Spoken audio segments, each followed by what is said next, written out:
ไหม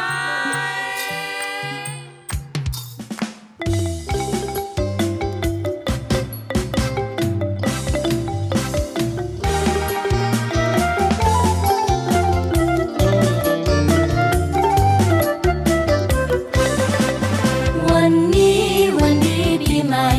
เอามาไว้ใส่ให้สุขสำรา